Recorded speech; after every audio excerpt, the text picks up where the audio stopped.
It's great to be back in Saratoga and at the Fasig-Tipton Sales Pavilion. I knew John Hettinger in the 1980s and onwards, and he was a good friend, and I think fondly of him very often. So Zweig Fund, 40th anniversary milestones.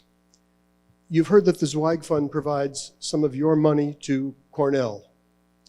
Is this a handout for lazy professors who are underworked and overpaid and sit around drinking coffee all day?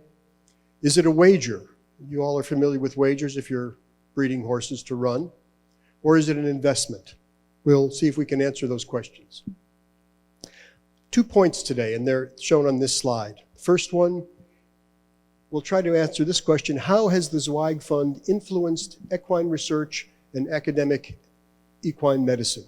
How has it helped Cornell and equine medicine in general? And second, how has that Zweig-funded research trickled down to advance equine health and welfare? Some of you might remember Dr. Jack Lowe, who's still alive and well at Cornell. He set up the Equine Research Park at the university in the late 1970s and was a figure in Saratoga during the Saratoga celebrations in the 80s and 90s, which benefited the university and other parts. But equine research at Cornell goes back an even longer way. The Veterinary College was established in 1865. That was the year of the second running of the Travers Stakes.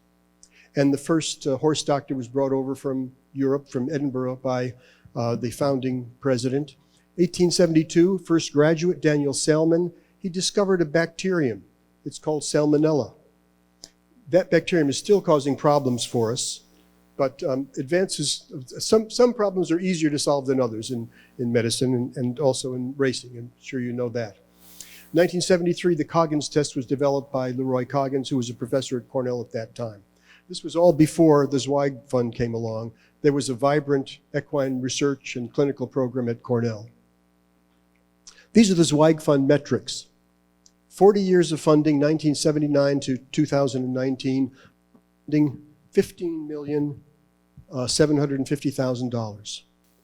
Well, it's about $375,000 a year over 40 years.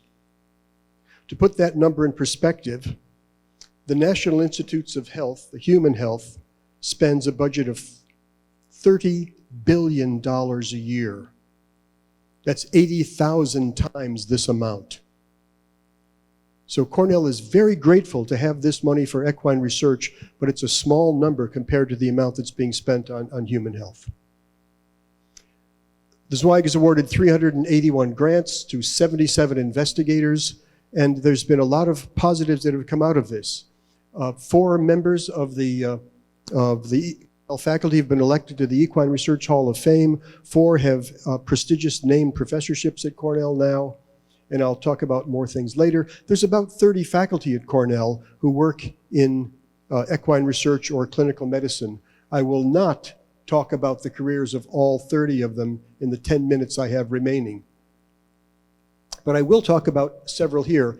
The Zweig Fund has provided what we call a career development award to junior faculty early on in their careers. And here are 5 faculty members who receive those kinds of awards. Julia Felipe, she's now professor of internal medicine. She was the first veterinarian to win what's called a National Institutes of Health New Investigator Award, first veterinarian anywhere in the country. She's also the author of a textbook of equine clinical immunology. Dr. Bettina Wagner, professor of immunology now. She is the chair of her department at Cornell and was formerly the associate dean for research. John Cheatham, who's sitting right here in row 3, associate professor of surgery. He has an NIH grant for nerve repair studies. Dr. Heidi Riesink, I'll talk about her later, assistant professor of surgery, has an NIH grant for equine orthopedic research. And finally, Dr. Gerlinda van der Walle, associate professor of stem cell biology, has a Department of Agriculture grant for equine stem cell wound healing. These grants that I'm talking about down here are achieving one of these grants is like winning a grade 1 race, or maybe winning 3 grade 1 races. They're not claiming races, getting these kinds of grants from the NIH. They're very, very, very difficult to achieve. And what this means is that the money that was invested in these young people early in their careers seems to have paid off really well for Cornell. They've done very well in their careers, and they're becoming leaders in the field nationally and internationally. Many young veterinarians have trained at Cornell in projects that were funded by the Zweig Fund. Some of them are now faculty at Cornell. I showed a few of them on the slide before this, but there are others at University of Pennsylvania, North Carolina State, Florida, Colorado, Michigan, Texas, Ohio, the Royal Vet College. Almost anywhere you go in the country, there are graduates of Cornell who have specialized in equine medicine or surgery who were supported in part by Zweig Fund research. The impact has been tremendous. Finally, I'll come back to the issue of the relationship between horse health and human health. There have been many studies over the past 500 or 600 years which have compared physiology and anatomy and diseases between horses and humans. There are currently 6 federal grants from the NIH for equine projects at Cornell. That's more than at any other veterinary college in the country. In fact, that's probably as many as there are in the country combined. And those investigators all got their start with grants from the Zweig Fund, and they've moved up to the highest level of competition for grant funding in the United States, and their work is recognized as being of relevance not only to horse health, but to human health as well. So if your horses don't have any health problems, think about yourselves, because you probably have some of those health problems too, and the work going on that's been supported by the Zweig Fund may benefit you in the future. Okay, that's all for the first question.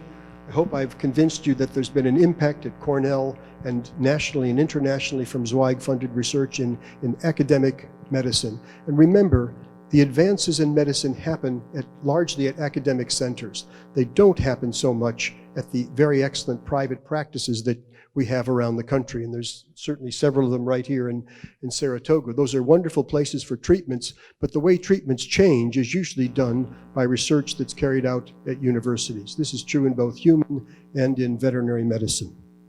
So now we'll turn to the second question: how has Zweig-funded research advanced equine health and welfare? And I can't really give you a lot of detail here, but I will give you an overview of the breadth and the depth of research at Cornell. Those 30 people that I showed you before work in 3 different areas. One we'll call prevention. That would be immunology, infectious disease, vaccination work. The second is performance, and you know the kind of problems you get in performance horses. And the third, for the breeders, is production. So there, I've listed them up here now with sports medicine, cardiopulmonary, musculoskeletal, reproduction, genetics, stem cell biology in those areas. John Cheatham is going to address the area of respiratory medicine in the next topic.